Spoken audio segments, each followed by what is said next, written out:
What's up, people? Trying to record this last night, but I was too tired. I was like yawning in the video. When I do that, when that happens, I just tend to cancel because I just think yawning in videos is just kind of bad. So I decided to scrap it. So today I decided I'm gonna do it really quick right now, and then later, probably not much later, probably like in an hour ish, I will be reviewing Jeepers Creepers 2. Watched it last night. Um, I'll go in that really quick before I go into this movie. I enjoy Jeepers Creepers 2, but I do have some issues, so I'll be talking about that. But right now, we're doing Prom Night 4. My fucking god. I thought this was gonna be fun. Like, I knew it wasn't gonna be good, but I thought this was gonna be, like, fun like Prom Night 3 was. No, it wasn't. This one was just... Okay. The premise is pretty much killer priest. That's essentially the premise of this movie. And I would have rather them just maybe try to get Mary Lou to come back. I don't know where they were. I don't know if they were like, we want to go back to the more traditional slasher format. But I don't think they did it good in this. One of the gifs I found from this movie was the main character, Megan, and like her friend, what's her name?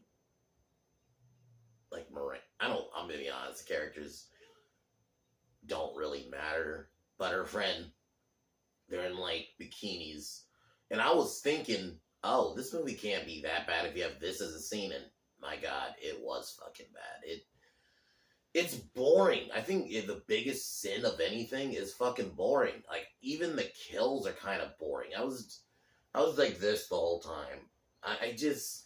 At least Prom Night 3 was just so batshit. I mean, when you have fucking zombies in the end of it, and, like, possession, at least, like, it was having fun with itself. This was just nothing. Father Jonas is not an interesting killer. He's just a crazy religious guy. And it's partially because I've seen that done so many times.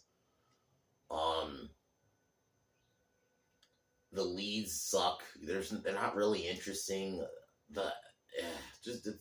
It's all around not a good movie. I would say if you're gonna watch Prom Night, either just watch the original, or if you want to watch the sequels, just watch 2 and 3, and then that's it.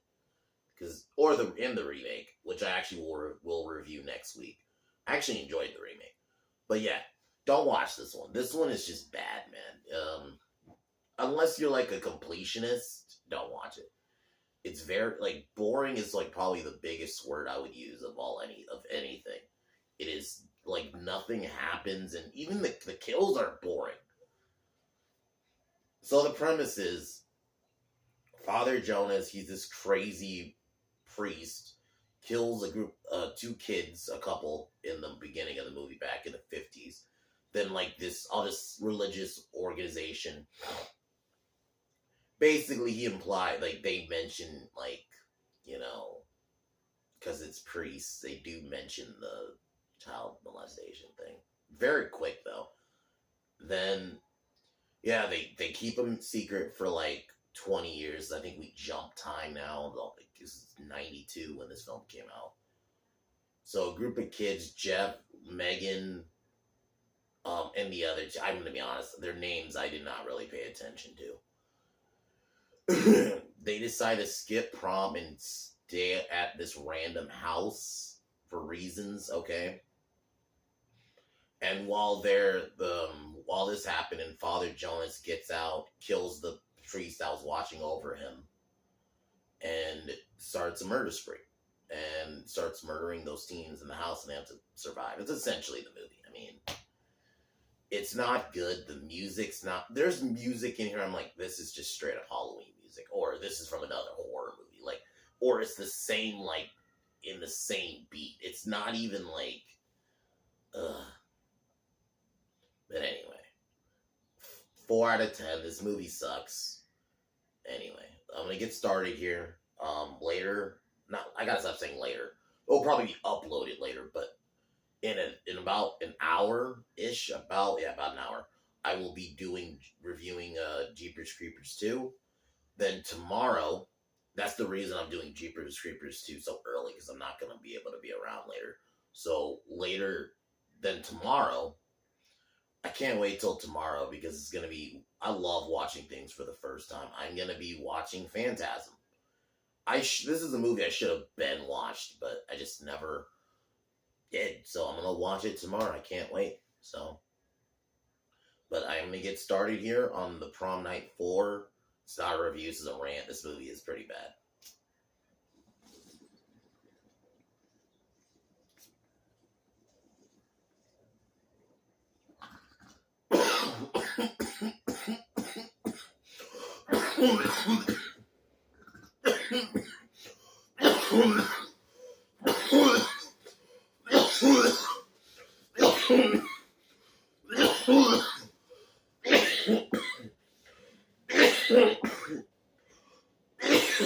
Sorry.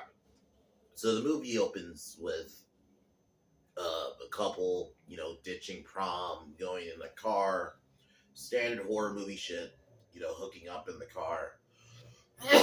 Father Jonas kills them with a basically. I'll admit the cross knife thing was pretty cool. It was a cool weapon. But yeah, he kills them, sets the car on fire with holy water, and then it just explodes like an action movie. Then he walks away, and then we see like this, I guess, organization of priests trying to keep him a secret. And basically, they decide to keep him a secret for the next 30 years because they think he's like, he has evil in him. So now is the time jump. Father Jaeger, I think that's what the priest's name was, like the main lead.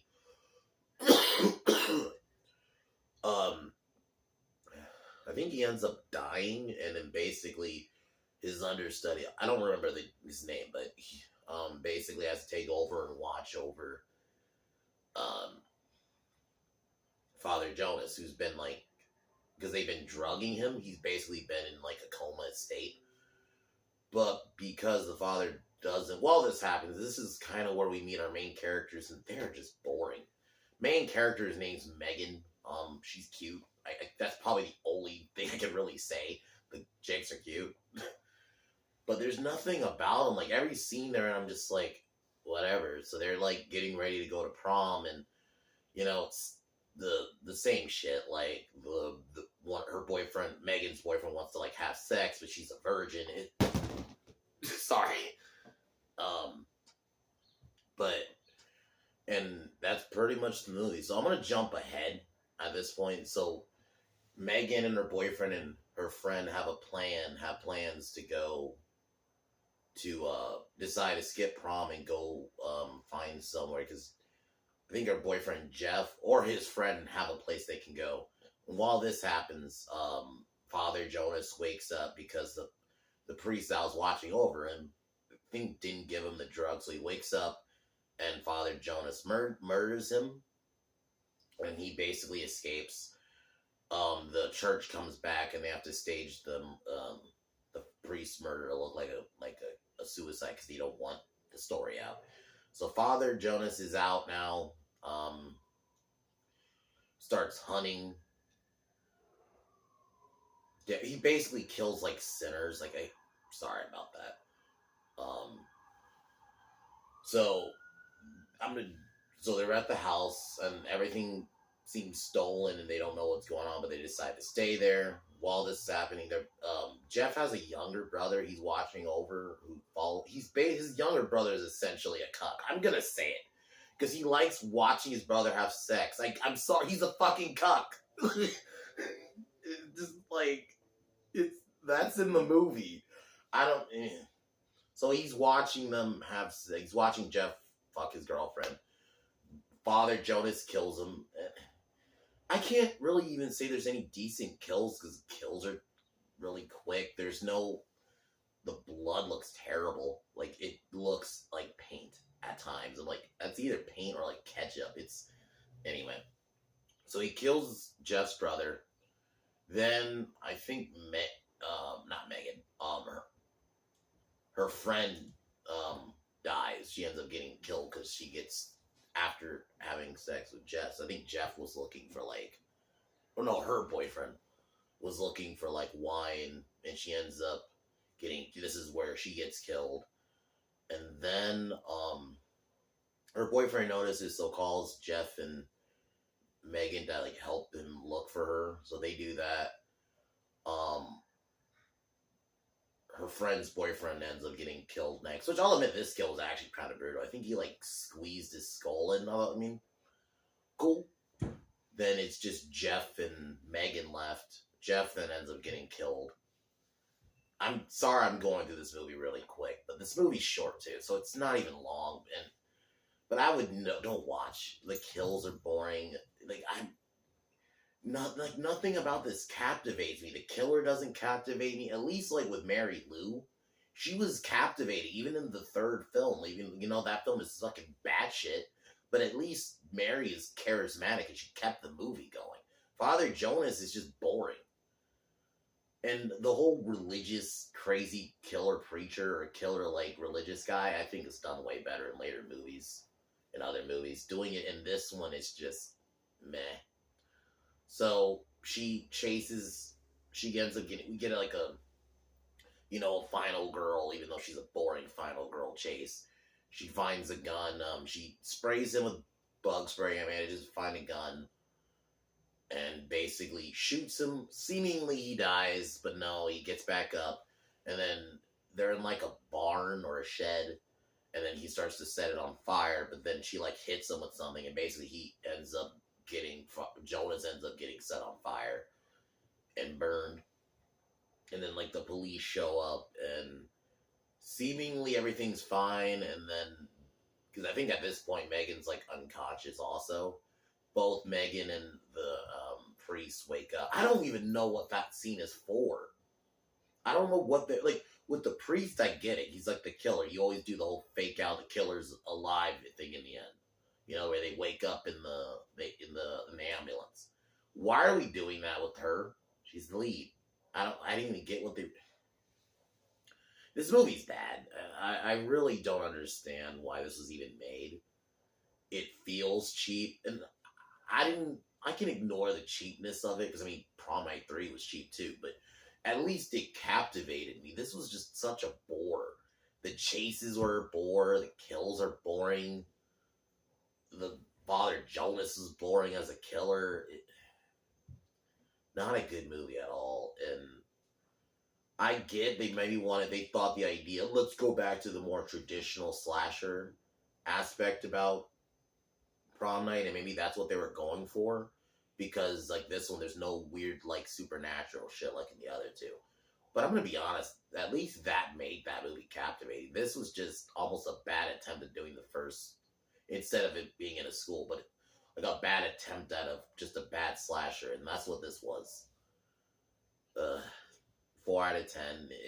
It's bad. So that's really all I gotta say about it. It's not a good movie.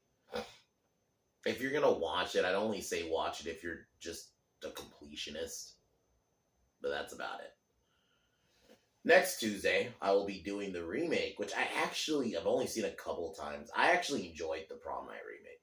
I was actually shocked I enjoyed it, but for what it was, and of that remake era, it was definitely one of the better ones. So, in an hour, I will be reviewing Jeepers Creepers 2. I really like it. I love isolated horror. So them being on a bus by themselves was good, but a lot of the kid characters I just didn't like. And there's specifically one plot point I really do not like, and I'll get to that. I'll say it. The racist white kid made no sense. Like, every time I watch that movie, that's what I always think, like, why is this here?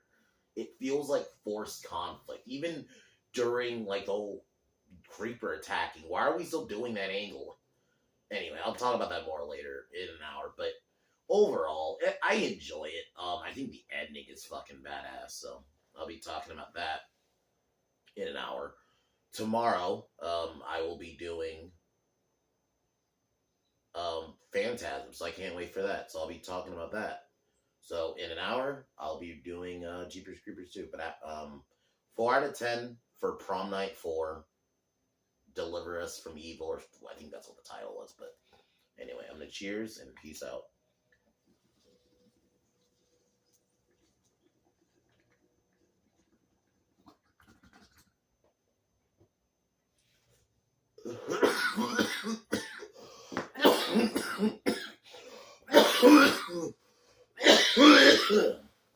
The fuck prom night 4. I'll talk to y'all in an hour. Fuck the Biden administration. Peace.